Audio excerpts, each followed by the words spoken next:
MT Vasudevan നായർക്ക് അത്രമേൽ പ്രിയപ്പെട്ട ഇടമാണ് തിരൂരിലെ തുഞ്ചൻ പറമ്പ്. 1992 മുതൽ MT തുഞ്ചൻ പറമ്പിനെ നയിക്കുന്നു. തുഞ്ചൻ സ്മാരക ഗവേഷണ കേന്ദ്രമെന്ന സമഗ്ര വികസന പദ്ധതിക്ക് തുടക്കമിട്ടതും MT ആണ്.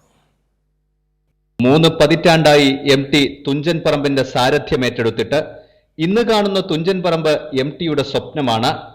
സെക്രട്ടറി പി നന്ദകുമാർ MLA വാക്കുകൾ ഇങ്ങനെ: തുഞ്ചൻ പറമ്പിൽ ഇന്ന് കാണുന്ന ഈ മാറ്റത്തിൻ്റെ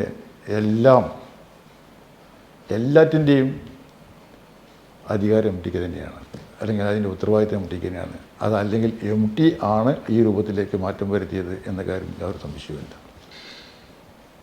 കാട് പിടിച്ചു കിടന്നിരുന്ന പ്രദേശം ഇന്ന് ഈ രൂപത്തിലേക്കുള്ള ഒരു തുഞ്ചൻ സ്മാരക ട്രസ്റ്റിൻ്റെ വളർച്ചയിലേക്കും ഇത്തരം രൂപത്തിലേക്കുള്ള വിഭാവനം ചെയ്യുന്നതിലും MT എടുത്തിട്ടുള്ള ധീരമായ നേതൃത്വവും ഞങ്ങളെപ്പോലത്തെ ആൾക്കാരുടെ ചില സഹായങ്ങളും ഒക്കെ എല്ലാം ഒത്തുചേർന്നപ്പോൾ വലിയ ഒരു സാംസ്കാരിക കേന്ദ്രമായി മാറി.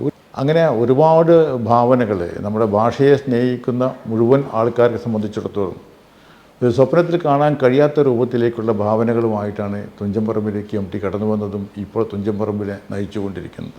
MTയുടെ നവതിയോടനുബന്ധിച്ച് തുഞ്ചൻ പറമ്പിൽ ആദരമൊരുക്കിയപ്പോൾ മുഖ്യമന്ത്രി ഓർമ്മിച്ചത് തുഞ്ചൻ പറമ്പിനെ മതേതരമായി നിലനിർത്തിയ MTയുടെ പങ്കിനെ കുറിച്ചായിരുന്നു. ഏറ്റവും അർത്ഥപൂർണമായി ജീവിതം മുന്നോട്ട് കൊണ്ടുപോകുന്ന വ്യക്തിയാണ് MT. ആ ജീവിതത്തിലെ ഓരോ നിമിഷവും ഭാഷയ്ക്കും സാഹിത്യത്തിനും സംസ്കാരത്തിനാകെ തന്നെയും പ്രയോജനപ്പെടുന്ന വിധത്തിലായി അന്താരാഷ്ട്ര നിലവാരം പുലർത്തുന്ന സാഹിത്യം സ്വന്തം രചനകളിലൂടെ വായനാ സമൂഹത്തെ അനുഭവിക്കുന്ന തരത്തിലായി അദ്ദേഹത്തിൻ്റെ ജീവിതത്തിൻ്റെ ഓരോ ഘട്ടവും.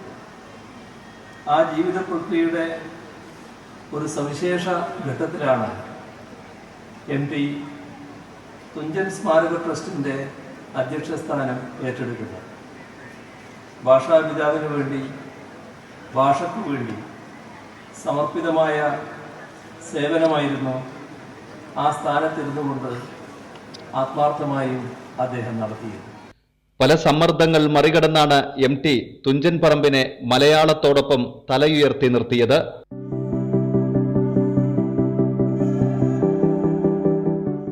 കൈരളി ന്യൂസ്, മലപ്പുറം.